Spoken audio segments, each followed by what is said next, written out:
Xanımlar, bugün sizə maşının içini necə dərin təmizlədiyimi göstərəcəm.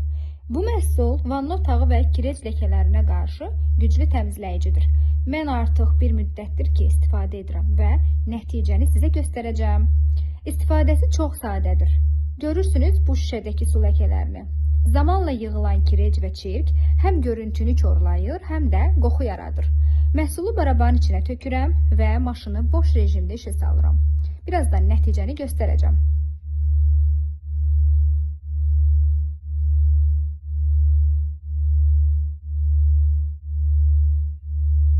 Budur nəticə. Alt hissəni açdım və baxın, bu daşlar yığılan kireç qalıqlarıdır. Maşının içinə bunların yığılmağını istəmirsinizsə, mütləq ayda bir dəfə təmizləmə edin. Maşın həm daha təmiz işləyir, həm də ömrü uzanır.